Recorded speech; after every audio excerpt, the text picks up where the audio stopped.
What is up, everyone? Welcome back to part 6 of Kaldheim set review. Today we are going to be reviewing the color blue. This is the last of the 5 colors that we need to check out. We are only going to be covering the multicolored cards and land cycles, and then we will be done with the full set review.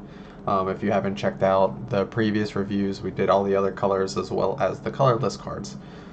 So moving forward, I want to talk about how I'm going to be evaluating the cards. If you watch the other videos, you have a good idea of how this is going to work. But if I think a card is a new staple, I think it is a card that represents the color that it's in very, very well and is going to see play in a lot of decks that utilize that color. Constructed playable cards are good in a constructed format. Any sort of format when you're playing with a deck that you have pre-made, whether that be Commander or Modern or Standard or otherwise. Limited playable cards are good only in the draft format, in my opinion. So these are only good when you're playing in a format where you don't have a pre-made deck and you're only utilizing cards fresh out of packs. And cards that I think are pack filler are cards that are pretty much so bad or so undervalued that they can't really see play in any formats. So with that out of the way, let's go ahead and look at the cards.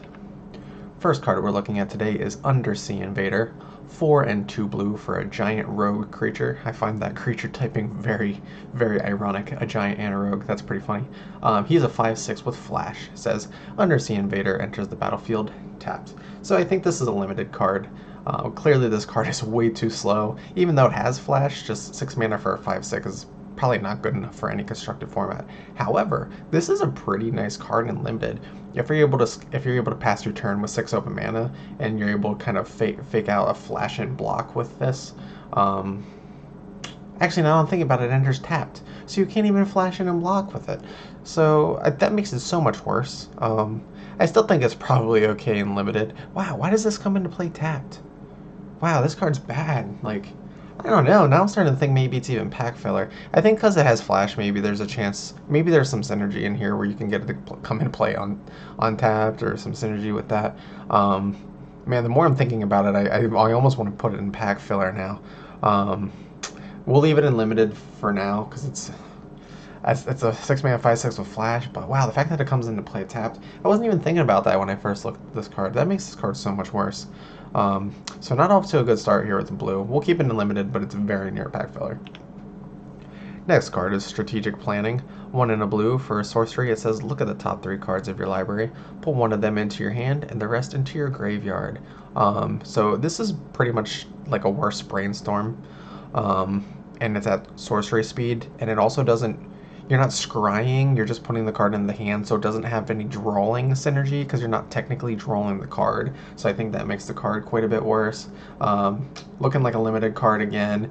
2 mana draw a card isn't that bad. It helps you pseudo scry the top 3 cards of your deck. So it's a little bit better than just 2 mana draw 1.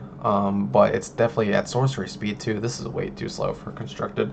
There's way better ways to draw cards in almost every constructed format. Next card is Saw It Coming. 1 and 2 blue for an instant counterspell. This is a counterspell that has Foretell. The Foretell mechanic is new to this set. It says you can pay 2 mana to exile a card face down, and then you can play it later for its Foretell cost. In this case, you exile it for 2, and you can play it later for 1 and a blue. This card is an instant, so you can Foretell it at instant speed. Other cards that are sorceries or creatures, if they don't have flash, cannot be played at instant speed. So does that make this card any better? No. In fact, you actually have to pay more mana if you want to foretell it rather than just hard casting it for 3. It does get around having to have the double blue and the mana cost, but I still don't know how much better that makes it. I think this is a constructed playable card in the vein that pretty much every counterspell that comes out sees some amount of play in constructed. I think this is closer to being a limited card, and it's just a regular counterspell, which they added the new mechanic to. But almost every counterspell sees some amount of play in constructed. I mean, there's like mono blue counterspell tribal run in standard a lot of time. So counterspells tend to see play even if they are on the weak side of counterspells. So for that reason, I think it's constructed playable. However, I think it's closer to being a limited card. Next card is Run Ashore. 4 and 2 blue for an instant. Choose one or both. First option is the owner of target non-land permanent puts it on top or bottom of their library. And then the second option is return target non-land permanent to its owner's hand. Wow, this card is really bad. It says like a 6 mana bounce 2 cards. One of them go to the hand and one go to the top of the deck or the bottom of the deck. It's just hard. It's really hard to see a world of this seeing constructed play when you have a card like Cyclonic Rift for 1 more mana returns everything to the opponent's hands, and this only puts back 2 things. There are things that put back. There are cards in blue that put back 2 things for like 2 mana, and this costs 6. So yeah, pack filler for sure. Up next, we got Raven Form, 2 and a blue for a sorcery. It says exile target artifact or creature. Its controller creates a 1/1 blue bird creature token with flying. You can also foretell this card. You pay 2, and then on a later turn, you can pay 1 blue mana, and you can pay it for the foretell cost. This card is deceptively good. This card is akin to Beast Within. It's better than Beast Within. It is akin to Generous Gift, which are basically the exact same cards that are in green and white. But those actually give your opponent more sizable creatures. In both of those instances, you're giving them a 3/3. Here, you're only giving them a 1/1. This card does have a slight drawback that it only targets creatures and artifacts, where I believe those other ones can hit any non-land permanent. But this is still a deceptively good card. This is hard removal in blue, which blue does not have a ton of. Usually in blue, you have to counterspell it to remove it before it gets onto the board, or you're returning things back to the hand or back to the deck. Blue has very, very few options to hard remove something. This is similar to Reality Shift, which is a card in blue that sees a ton of play because it's one of the other few single target hard removal options in blue. So this will definitely see play. This card is deceptively powerful. Next card is Pilfering Hawk, 1 and a blue for a snow creature. It's a bird. It's a 1/2 with flying. You can tap and pay a snow mana to draw a card and then discard a card. I don't think this card is awful either. I like just looting a card on having the effect to loot a card on a pretty cheap creature is very nice. I don't know if the fact that it is in the snow archetype makes it better or worse, because we don't really know if that archetype is going to be around. I will say, in the event that there is some sort of snow archetype, this will be a good card in there if it's utilizing blue. I also think there's a small potential that this could see it play as like a budget card, and in any sort of wheeling deck that wants to discard cards, draw cards, because only having to pay 1 mana to do that is also pretty effective. So another deceptively powerful card in my opinion. Next up, we have Mistwalker, 2 and a blue for a shapeshifter creature. This one has Changeling, which means when it's in the battlefield, it has every other creature type. This has flying. It's a 1/4. You can also activate its ability by paying 1 and a blue to give it +1/-1 until end of turn. So at first glance, I want to say this is probably a limited card. A 3 mana 1/4 flyer is not the worst thing. It has some evasion, so you can kind of chip away with some attacks, or you can get some decent like blocks with the 1/4 body. You're gonna block some small things pretty effectively. If you end up in the late game, something that you can do is you can like dump any excess mana that you have into this, and then you can try to hit smack into your opponent for a little bit of extra damage. Maybe you can pay 4 mana and this becomes a 3/2 with evasion that you can fly in and hit, speed up the game a little bit. This card is exceptionally slow, however, so I don't think there's any chance for it in limited, or I'm sorry, in constructed, but I think in limited there is a good chance that this is not an all-star card, but a card that you're not too upset to get. Next up is Mists of Littjara, 1 and a blue for an enchantment aura. This does have flash, and it says enchant creature or vehicle. Enchanted creature gets -3/-0. I think this card is not good. I think it's really bad, actually. There are cards with the exact same effect in blue for less mana that either do more, or they're not as limiting as far as what they can target, or they draw you a card, or they help you scry. This is only a -3/-0. It's only on creatures or vehicles. Maybe it can 1-for-1 with something, but they can still utilize that creature for blocking. If it has any sort of tap abilities or mana abilities, they can still do that. So I think this is a bad card because you lose so much tempo by playing this card. You're not removing your opponent's creature. You're barely even handicapping your opponent's creature because -3, -0 is not very significant. So I do not think that this card is good at all. Next card is Littjara Kinseekers, 3 and a blue for a shapeshifter creature. This one also has Changeling. It's a 2/4 body that says, when Littjara Kinseekers enters the battlefield, if you control 3 or more creatures that share a creature type, put a +1/+1 counter on Littjara Kinseekers, then you scribe 1. So if you can get this to trigger, which you can get it to, I don't want to say you can consistently get it to trigger, but the fact that it has Changeling helps you trigger it more frequently, because really what you only need is 2 creatures on board that share a creature type, because when you play this is automatically going to match their creature type because of its Changeling effect. So it could be a 4 mana 3/5 that scries you 1. If you can make it a 4 mana 3/5 that scries 1, I think that that's going to be really good. I still just think that you're going to have such trouble consistently doing that in any format, including limited. There are so few times in limited, in my experience, where you have very, very large boards where you're both just kind of building up or amassing armies waiting to swing at each other. If you're able to somehow design a deck that's going to do that, this could be good. I just don't think it happens enough. In my experience playing limited recently, it's way more tempo focused. So you're attacking more, you're trading more, you're not in a ton of situations where you're just amassing big armies and waiting for someone to get that big swing spell. If the meta somehow changes in Kaldheim and it is a lot slower, maybe this could become a little bit better, but the way that I'm seeing it right now, I don't think it's very good, because I don't think you can get that synergy to go off very often.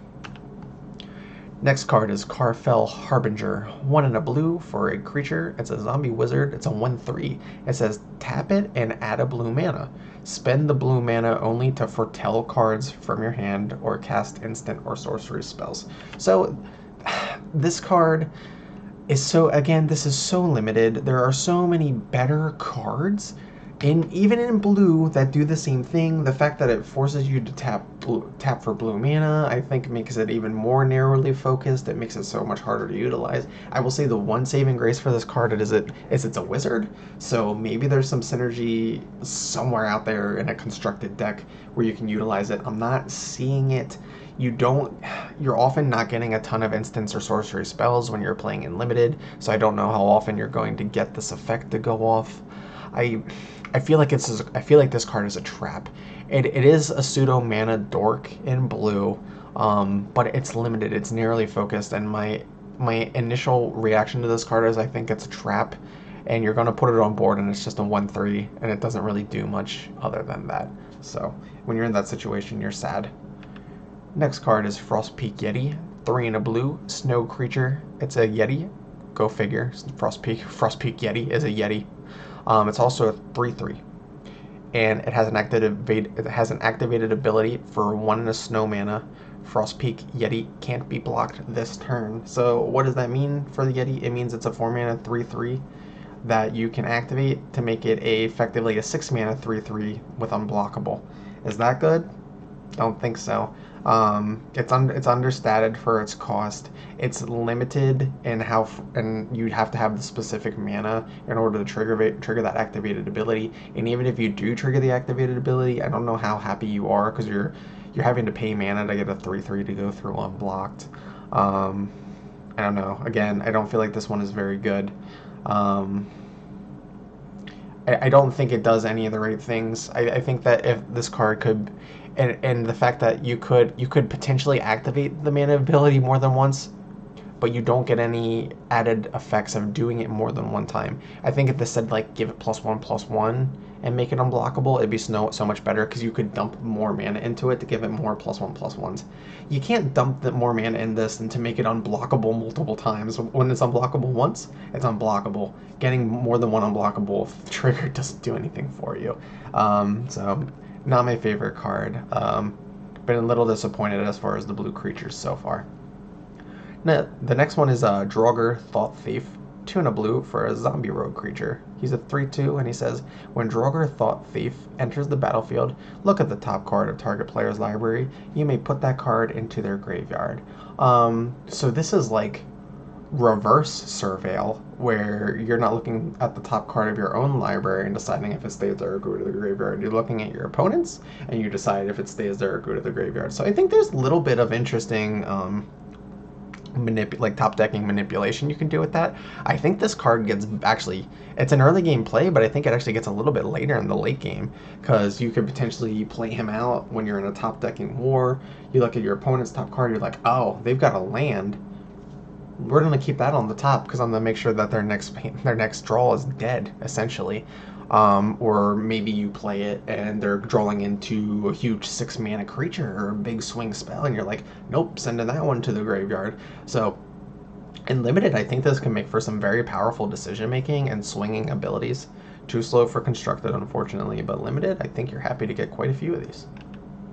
Next card is Disdainful Stroke. This is a reprint. It's 1 and a blue for an instant that says counter target spell with converted mana cost 4 or greater. This is a card that sees tons of constructed play. This is a very good counter spell, and this will continue to be a good counter spell and will continue to see play in lots of different formats. Next card is Depart the Realm. 1 and a blue for an instant. It says return target non-land permanent to its owner's hand. You can pay more mana in total by exiling this and then playing it later for 1 blue after you've paid the 2 to exile it with the foretell and everything. So hardcast it for 2 or foretell it for 3. So it's just, it's unsummon. So basically you're gonna, it's better I guess than unsummon because it's any permanent. Yeah, I don't know. It's going to get you a decent tempo gain if you can hit something really, really big in limited. That might just win you the game. So I think in enough scenarios you can get that to happen fairly consistently. It makes it decent enough in limited. And I just want to say that it makes this card look so much better compared to that horrible Run Ashore card that we looked at before, which was just like 6 mana, but you only got 2 Depart the Realm effects. Like, why couldn't that have been 3? You bounced 3 cards at the very least. I don't know, whatever. That card was so bad. This one's okay in limited. Next is Berg Strider. 4 and a blue for a 4/4 giant wizard creature that says when Berg Strider enters the battlefield, tap target artifact or creature an opponent controls. If snow mana was spent to cast a spell, that permanent doesn't untap during its controller's next untap step.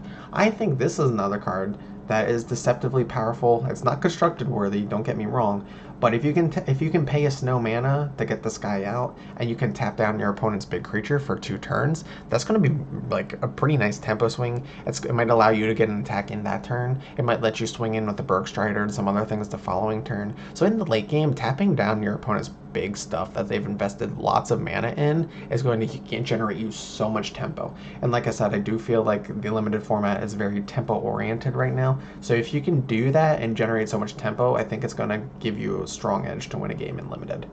Way too slow for constructed. Next card, Behold the Multiverse. 3 and a blue for an instant. It says scry 2, then draw 2. You may exile this for 2 with the foretell mechanic and then play it later for 1 and a blue.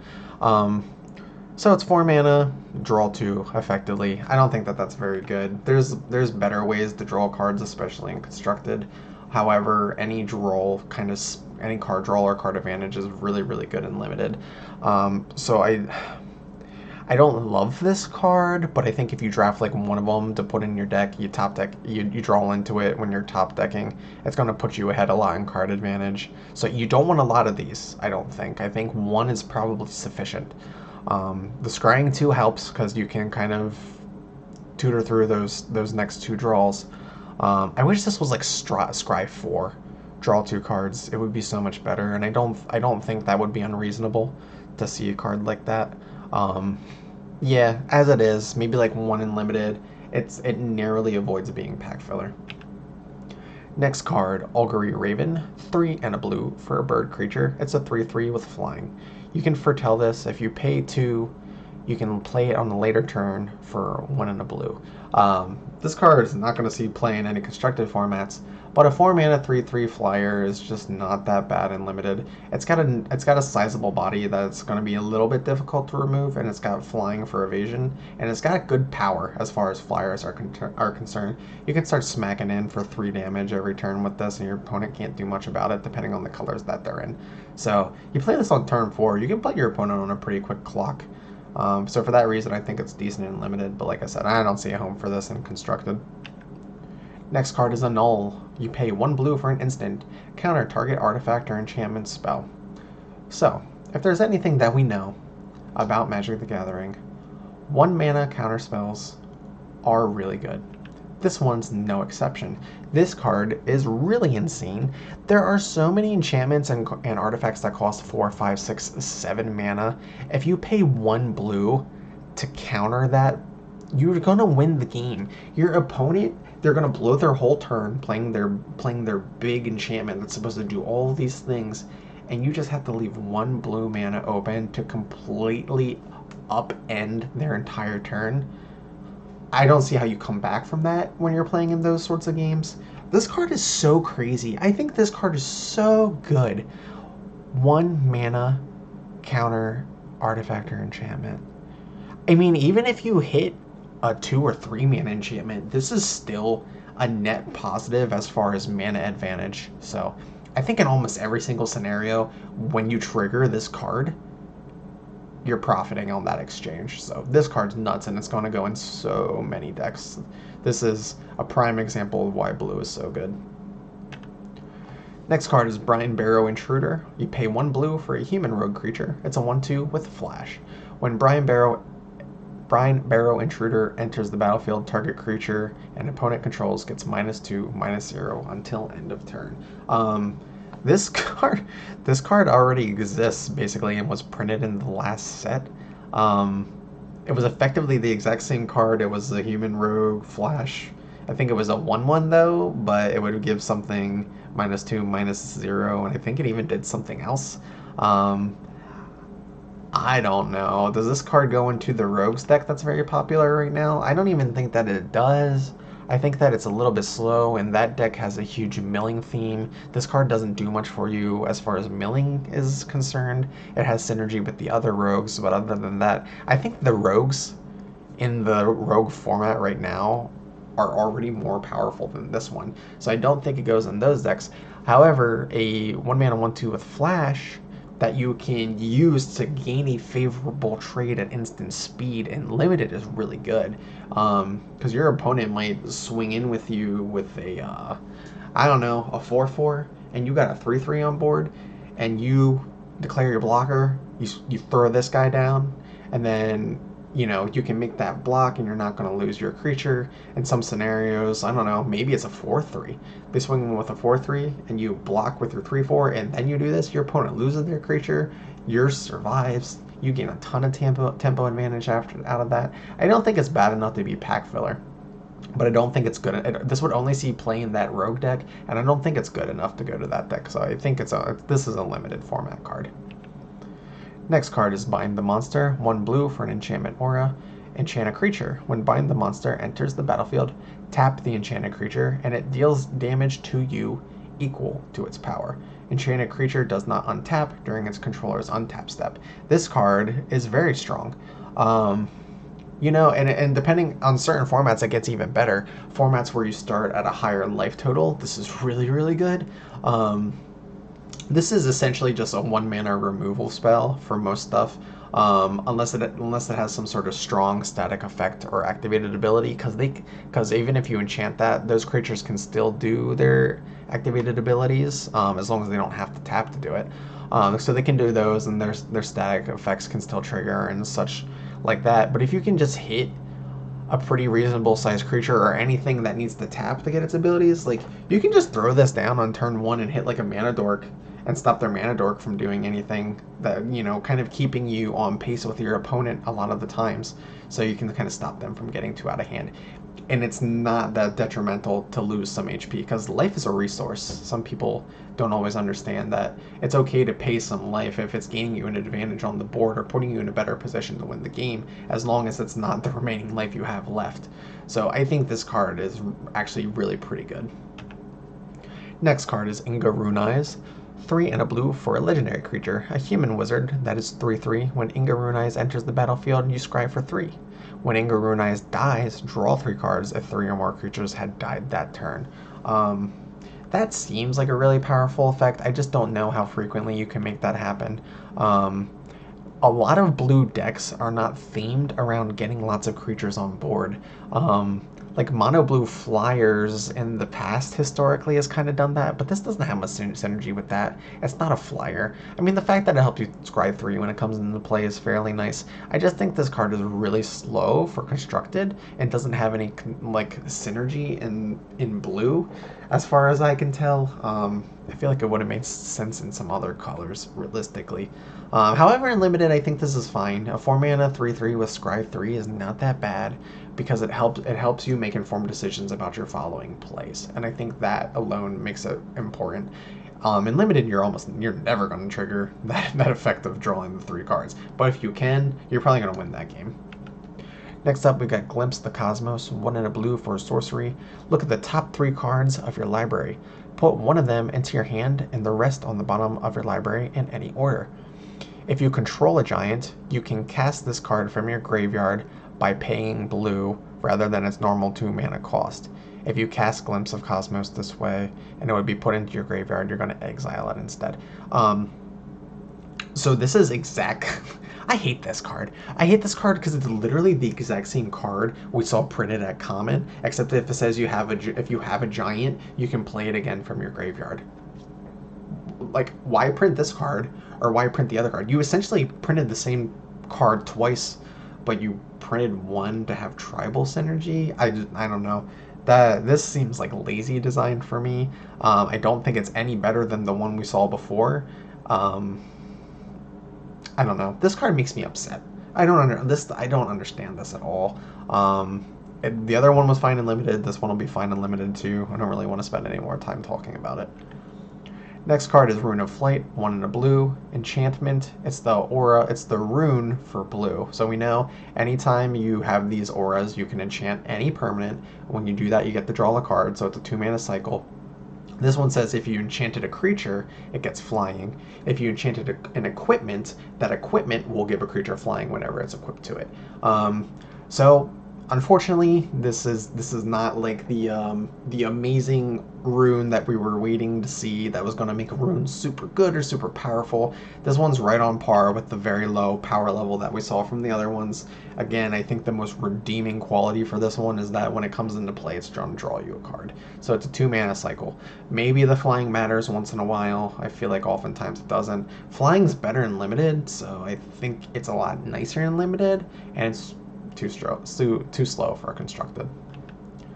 Next card is Giant's Amulet. You play, and we've seen lots of these so far. This is the color specific equipment. So anyway, this one you pay 1 blue, and effectively if you kicker it for 4, 3 and a blue, you can create a 4/4 blue giant wizard creature token, and then you attach the Giant's Amulet to it.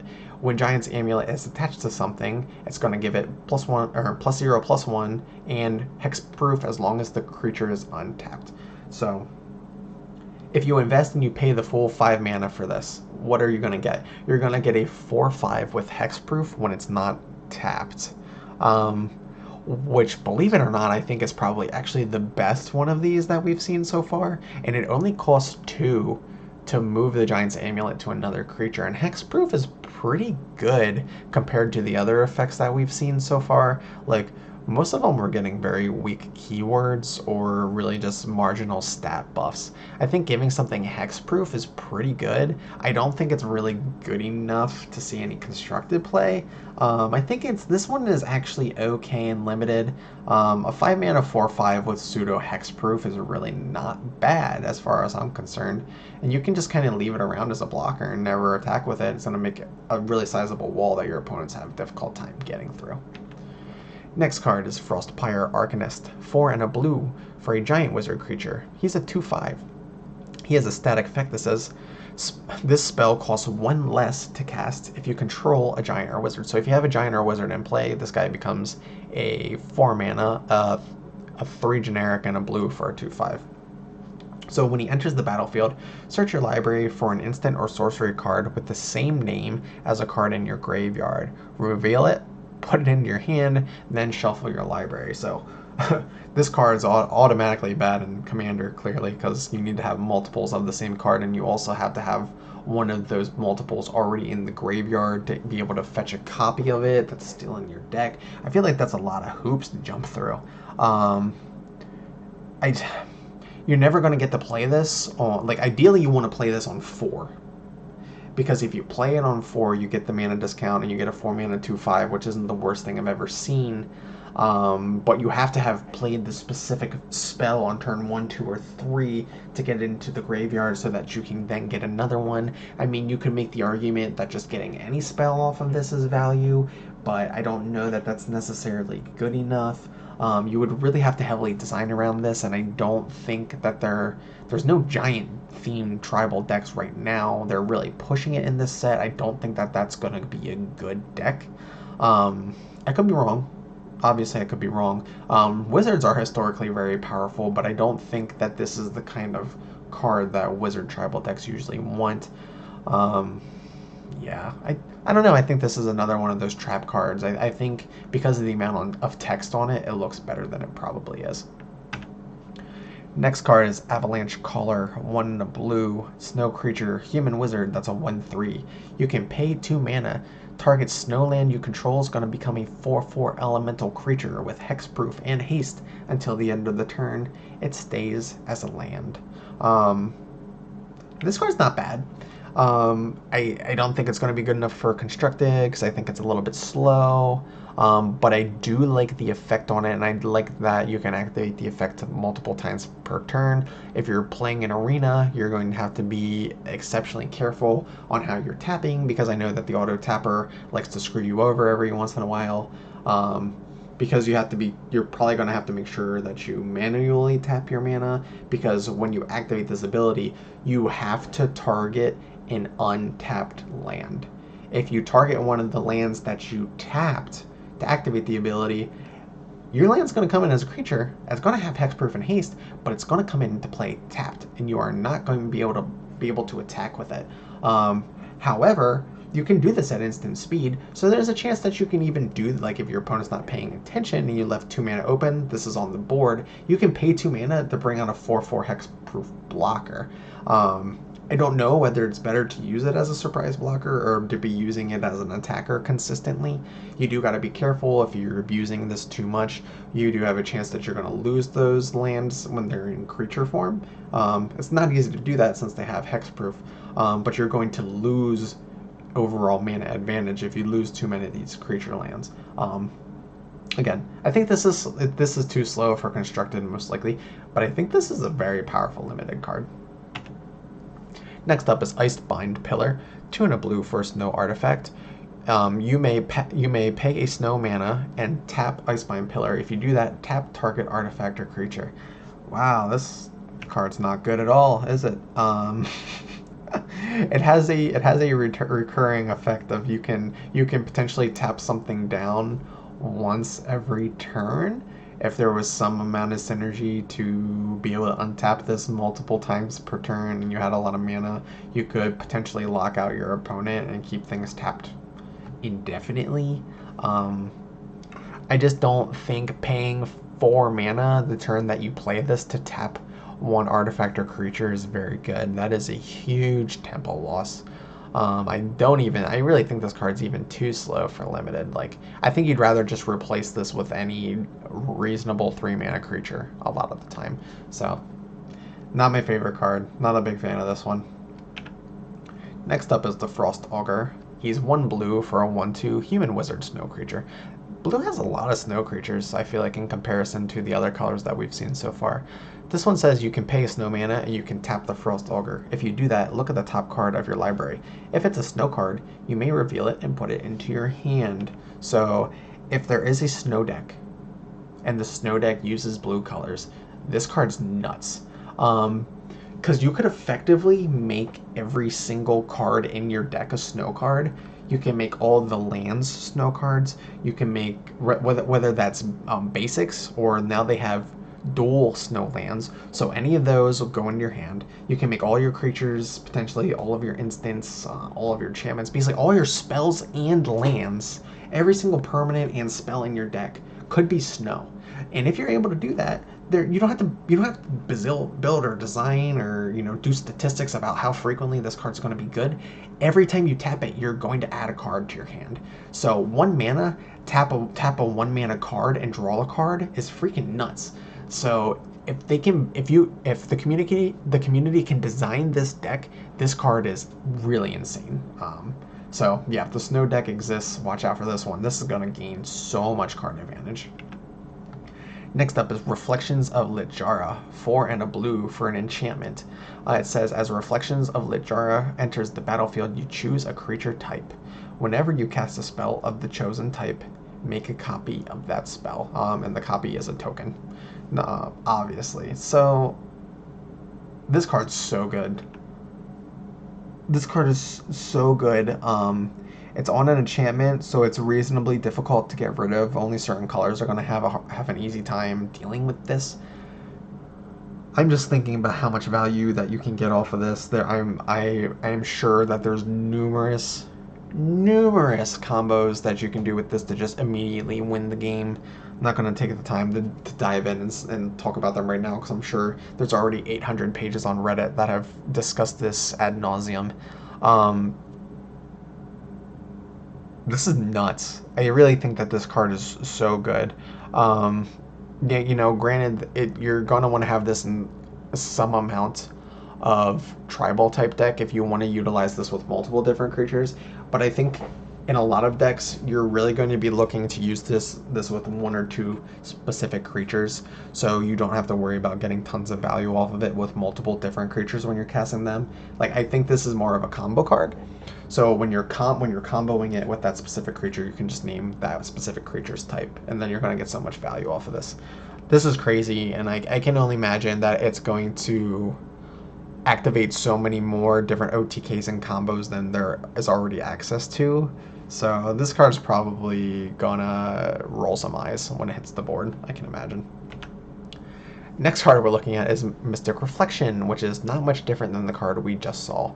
It's 1 and a blue for an instant. It says choose target non-legendary creature. The next time 1 or more creatures or planeswalkers enters the battlefield, this turn they enter as copies of the chosen creature. So this one's interesting because it is a little bit limited. It's going to make it harder to do a lot of combos because a lot of really insane card effects tend to be on legendary creatures. But this card is deceptively, I don't even think it's deceptively strong. I think this card looks really, really strong even at face value. I neglected to say that you can foretell this. If you want, you can pay an additional mana for no reason. You can pay 3 mana in total to play this instead of just hard casting it for 2. I don't really know why you'd want to do that unless you had some sort of foretell focused deck. But this card has a lot of utility. You can use it on one of your own spells when you cast it. I was trying to think of like an ideal scenario. It also says 1 or more creatures or planeswalkers enters the battlefield. So if you are playing any sort of creature that's going to make additional creatures, all the original creature you played, as well as all the tokens that it's making, will also become a copy of the non-legendary creature that you targeted. You could use this as a pseudo counter spell against one of your opponents. Let's say they are going to play some really powerful, I don't know. Let's say they play an Eldrazi. They're going to play this Eldrazi, and you say, okay, well, I'm going to target the 1/1 token that I have on the board. So when their Eldrazi resolves, it becomes a 1/1 bird, for example. That's insane. So I think this card has, I think I put this as constructed, and the more that I'm thinking about it, I think it's probably a staple. I think it's probably as good as the card that we just looked at, the what was this called? Reflections of Littjara. It's probably actually at least as good as this card, if not better, because it has some additional utility. You're not going to get a recurring effect off of it, unfortunately, but I don't know how much that matters. I think you're probably happy with just doing this once as the combo piece and then calling it a day. So this card is definitely, if it's not a staple card, it's pushing the boundaries of being a staple card. Next up, we have Icebreaker Kraken. 10, 10 and 2 blue for a Kraken snow creature, another snow creature. This one is an 8/8 that says this spell costs 1 less to cast for each snowland you control. When Icebreaker Kraken enters the battlefield, artifacts and creatures target opponent controls do not untap during that player's next untap step. So important to note, this does not tap them, but if they are already tapped, they will not untap during their upkeep. And additionally, you can return 3 snowlands you control to their owner's hand, return Icebreaker Kraken to its owner's hand as well. So what's the ideal scenario playing this card? You play like, I don't know, you got like 7 snowlands in play, and then you got 3 snow creatures or enchantments on the field, so bringing you to a total of 10 snow permanents. Oh no, I'm sorry, I misread the card. It has to be a snowland. It doesn't count all snow permanents. That makes it a little bit worse. I still think it's good. So, late game, let's say you actually somehow have 10 snowlands in play. This becomes a 2 blue 8/8 Kraken that's not going to let your opponent untap anything that they already have tapped. I think another important thing to note is this card can recur itself. However, when it recurs itself, it's going to become harder to cast because you have to return the snowlands to your hand. When you return the snowlands to your hand, this inherently becomes more expensive because it gets a discount for having the lands in play. It also doesn't know where the Kraken has to be in order to activate that effect, so as far as I'm concerned, you can do this while it's in the graveyard because it doesn't say that you can't. So I think you can return it from your graveyard. You can use it while it's on the battlefield. I don't know if they have some way to, target it or destroy it. Maybe you just want to boop, put it back in your hand, and then you can play it again next turn. I think in a snow deck, this is strong. Like, granted, you have to wait pretty late into the game to do it, but if you can get up to like 8 mana even, you can play this as a 4 mana 8/8. That's really pretty good. I should have had asterisk here because it's only going to see play in one type of deck.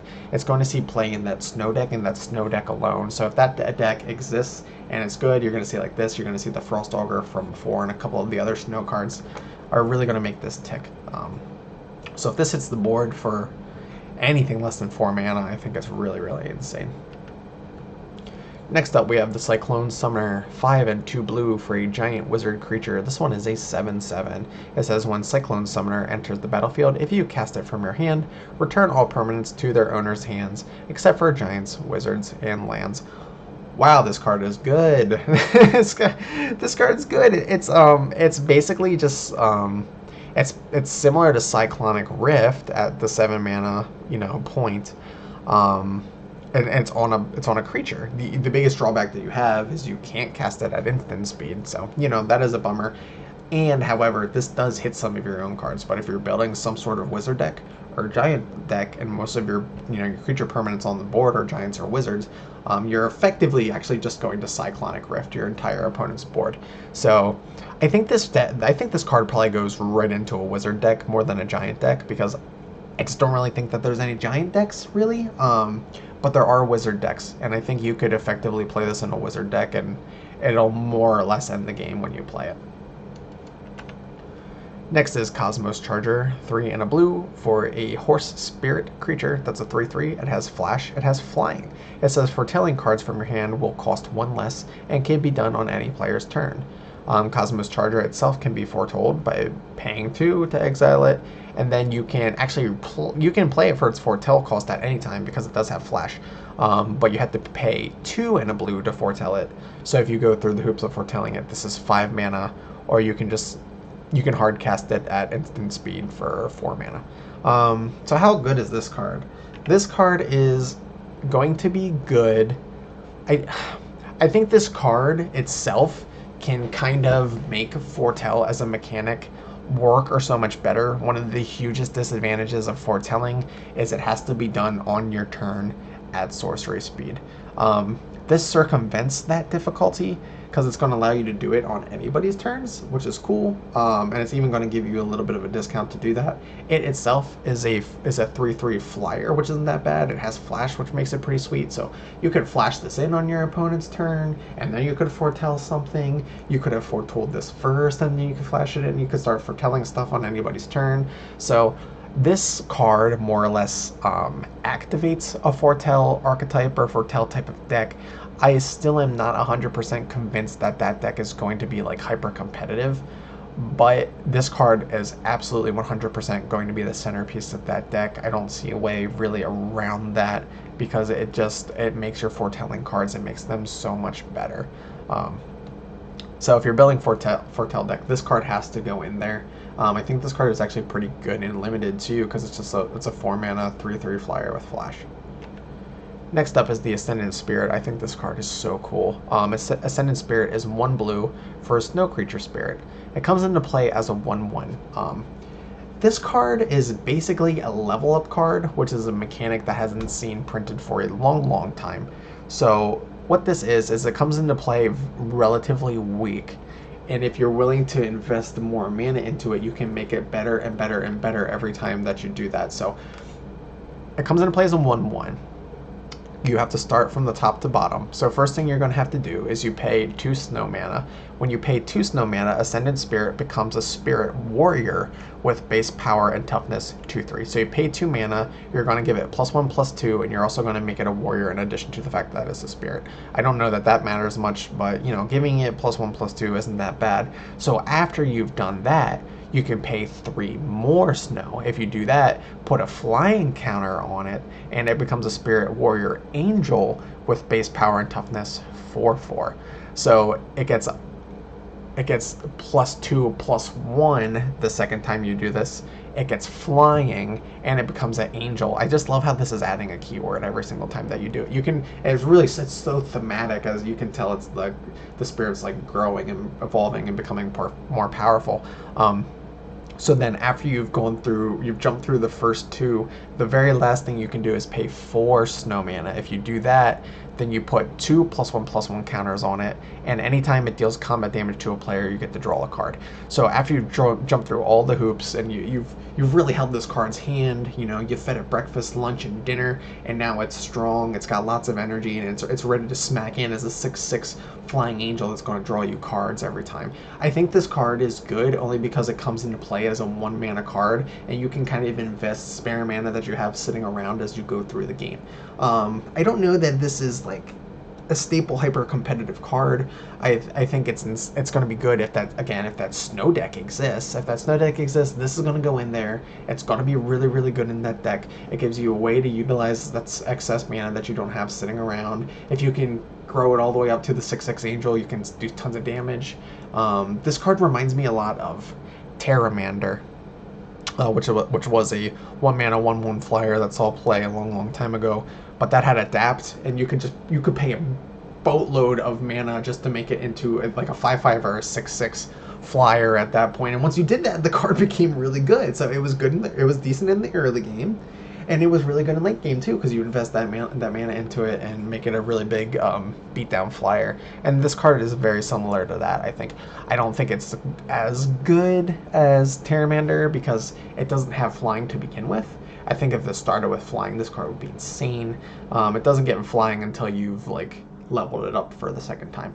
But like thematically, I love this card. This is probably one of the coolest cards in the set, in my opinion. I wish they would make more cards like this. I think that they are just so neat. Next up, we have the first MDFC Modal Face card for blue. This one is Cosima, God of the Voyage. She is 2 and a blue for a legendary creature, God, 2/4 body.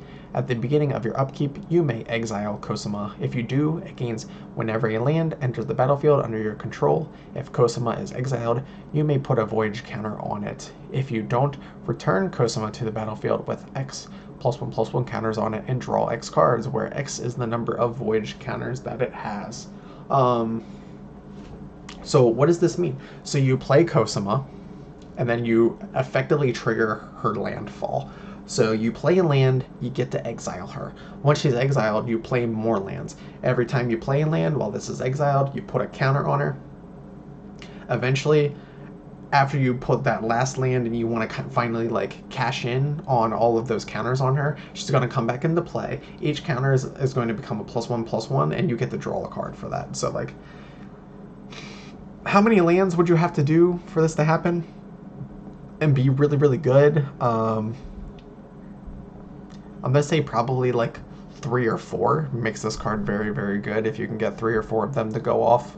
I also think it's really good because it can protect itself, because when it's in exile, it can't be interacted with in any way. So if you can't interact with it, you can't destroy it, you can't do anything about what's going on. Your opponent is inevitably making it bigger and stronger and making it much more effective. So how good is this card? I don't want to say yet because we didn't look at the Omen Keel. So the Omen Keel is 1 and a blue for a legendary artifact vehicle. This is a 3/3 vehicle that says whenever a vehicle you control deals combat damage to a player, that player exiles that many cards from the top of their library. You may play lands from among those cards for as long as they remain exiled. It only costs 1 to crew this. Historically, vehicles have not been very good. I think this is the only one that we've seen so far. It might be the only one of the set, which on the back of it, it's a vehicle. So I think that in itself makes it unique. This is a very unique card. You can exile and play lands that way, which is cool. So the back of this actually really kind of synergizes with the front, which makes it more viable and, you know, other constructed formats, not Commander, where you can only have 1 copy of this card. I think this card is at a very unique power level, and I think it's hard to evaluate just how good this card is. A part of me, like, the only issue that I see with this card is I don't feel like it knows what type of deck it wants to be in. Does it want to be an artifact or a vehicle type deck, or does this card want to be in a landfall, draw lots of cards type of deck? I'm not sure. Maybe it can fit into both. I think I put constructed viable with like an asterisk because I don't know if that vehicle deck is going to exist. Because like I said, historically vehicles have not been good. And I don't know if this is a big enough payoff card to just run in your typical landfall deck. So it's really up in the air. This card's pretty sweet and limited, I would think, because it's going to draw you tons and tons of cards a lot of the time. I don't know. I'm still very much on the fence about this one because it feels like it's... I wish it was more focused. Like, I wish it knew exactly what it cared about, and I think that would make it a lot better to the point where, like, definitively I know it's constructed playable. I think more that I think about it, this will find a place somewhere. I just don't happen to know exactly where that's going to be yet. Next card is Graven Lore, 3 and 2 blue for a snow instant. It says Scry X, where X is the amount of snow mana spent to cast a spell, and then you draw 3 cards. I think this card is a little bit underwhelming. It's cool and limited. You get like 1 of these and you're pretty happy, so when you get into the late game and you have no cards, you just pay 5 mana to draw 3 cards. Cards like that see play in limited all the time. Even if you paid 5 mana, and they were all snow mana to play this card, because you can play blue snow mana and you can play as generic snow mana also, so you can pay up to 5 snow, so you could scry up to 5 and then draw 3 cards. That makes it a little bit better, but however, I think paying 5 mana to draw 3 cards is so expensive. Like, the only really big draw spell that I can think of that sees play in standard, for example, is what's it called, Into the Story, which is like 4 mana to draw 4, and that's like one of the very few that I've ever seen play. So I think this is too slow for constructed, but limited, just drawing 3 cards for 5 mana is not bad. Next we have Orvar the Allfarm. He's 3 and a blue. He's a shape-shifting legendary creature. He's a 3/3 with Changeling. He says whenever you cast an instant or sorcerer spell, if it targets 1 or more other permanents you control, create a token that's a copy of one of those permanents. So whenever you cast an instant or sorcerer spell, if it targets 1 or more other permanents you control. So, like, I'm just trying to think, what does this card want to do most likely? Because a lot of the times when you target your own stuff in blue, you're returning it to your hand. So you're not gaining any tempo by doing that. Because you're actually going to just like even out on tempo, because you're going to return that card to your hand, but you're going to get a copy of it on the board. So like I said, you're not gaining a ton of tempo, but you're going to get card advantage when you're doing that. So maybe that's the kind of deck that this is looking to do. You get card advantage, or you get ETBs, so you can bounce stuff and still keep it present on the board. You play the ETBs again, and then you get the benefits off of that. It also says when a spell or ability an opponent controls causes you to discard this card, create a token that's a copy of target permanent. I don't see a world where that's going to matter very frequently. Like discard decks are not very common in a ton of formats. Like there's definitely more of them in Commander. Like discard decks are not heavily prevalent, and the ones that see playing like constructed are things your opponent's usually picking the specific card that gets discarded. So they're never going to get this. They're never going to intentionally pick this one because they don't want you to get that added benefit. So what do I think about this card on the power level? I think there's a deck that's going to utilize this, and I think it is some sort of big card advantage. Blink things, bounce things, replay ETBs, and get a lot of value off of that type of deck. I don't know. I just don't know exactly what cards are going into that deck yet. And I don't know how good it's going to be because, like I said, you're not getting a ton. You're not getting tempo. You're only getting card advantage. But maybe that's good enough in certain formats. We'll find out. Next card is Alrund's Epiphany. It's 5 and 2 blue for a sorcery that says create 2 1/1 blue bird creature tokens with flying. That's not too impressive for 7 mana. Oh wait, then it says take an extra turn after this one and exile Alrund's Epiphany. You can foretell this. You can pay 2, and then you can pay 6 later and to play it on a different turn. Again, I don't think that makes it much better. Why would you invest 8 mana when you could just hard cast it for 7? I think if any of the cards that have foretell are going to have a benefit from foretell, maybe it's this one because 7 mana is a lot. So maybe you miss a couple land drops, maybe you only have 6 mana. If you got 2 mana left over the turn before and you're not guaranteed to draw into your 7th mana, then you're going to guaranteed to have the 6 on the following turn to play it. I don't know. I just think it's probably better just to hard cast it for 7. But is this going to see play? Of course it is. Every single card that says take an extra turn in Magic has pretty much always seen play. Unless it says take an extra turn but you lose the game right now. This stuff is always going to see play, and this stuff everyone always finds a way to cheat this stuff out. Makes it insane, get some sort of stupid infinite loop where you can get extra turn, and just win the game like that. So I don't understand why they keep printing extra turn cards, because they always see play and they're always insane. So I'm sure this one will be no different. And I do believe this is the last card we're looking at for blue. This is Alrund himself, God of the Cosmos. He is 3 and 2 blue for legendary creature God. He is a 1/1, so you're paying 5 mana for a 1/1. However, when he gets a +1/+1 for each card in your hand and each foretold card you own in exile. So this is a card that wants you to have big hands. Maybe some synergy with Orvar or whatever that we were looking at before. So he wants you to have a big hand with lots of cards in it. And he also wants you to have lots of stuff that you've paid in advance to exile with foretell, just sitting around waiting to be utilized. So the more of that you've got, the bigger this guy's going to get. At the beginning of your end step, choose a card type. You then reveal the top 2 cards of your library, put all cards of the chosen type into your hand, and the rest on the bottom of your library in any order. So one thing to mention is, what are the card types? Creatures, enchantments, artifacts, lands, for example. So those are all your card types.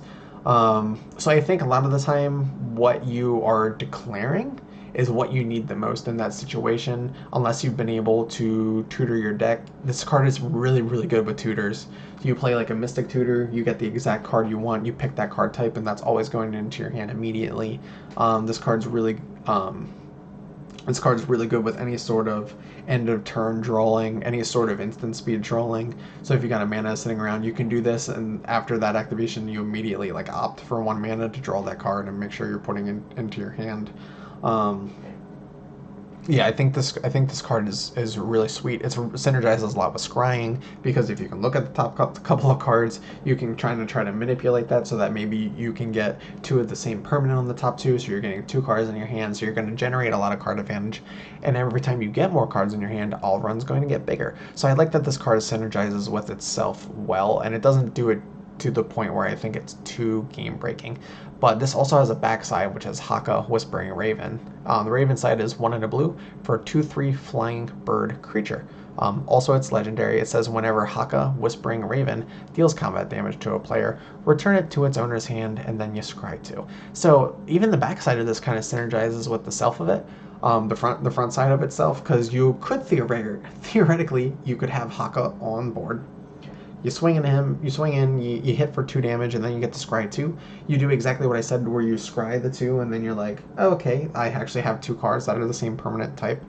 He's returned to your hand, so now you can play him as the all-run side. You play him, you declare that card type, and then you get both cards in your hand. That's like a really interesting pseudo 1 card combo, because this is technically 1 card. It's 2 cards just, on the same card, 2 different sides of the card. So I think this card is sweet. I don't know if it's on the highest end of the power level, but there are definitely decks that are going to utilize this. Commander, I think that this guy is pretty good, and I think there's probably constructed decks that can make this guy very good, because I think the Raven side is very aggressive. You can use that, you can get the specific cards that you want, and after you've got a big beefy hand, you slam all around down, and he's hard to deal with because he's really big, and he's going to keep getting you more cards and getting you card advantage. So I like this card a lot. I think this card is very flavorful, and I really like how well the reverse side of it interacts with the front side of it. So very cool card.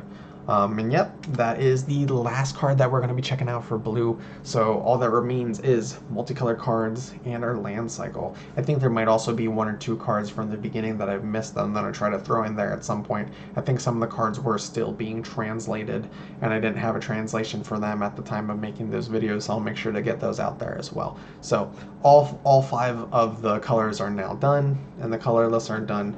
And we now have, today is Wednesday, so we're looking forward in just a few days we're going to be playing with Kaldheim ourselves, and I'm very excited for that. I've said this in all my videos so far. Friday I got a booster box that I'm going to be picking up. I'm really looking forward to making a pack opening video for that. I've never made one of those before. And I just, I'm interested and hoping to share that experience with some of the people who have been watching and supporting the videos so far. So thanks again, everybody, for watching. I appreciate anyone who stuck all the way through to the end. I totally underestimated how difficult sitting in front of the camera for an hour and just talking for an hour straight is going to be. I don't know if I'm getting better or worse. I'm finding myself, slipping over my words, and my tongue is just like giving up sometimes when I'm reading these words. So anyway, thanks again, everyone, for supporting. I appreciate everyone's viewership, and I hope you're enjoying the videos, and look forward to making more for us to, participate in together. So thanks.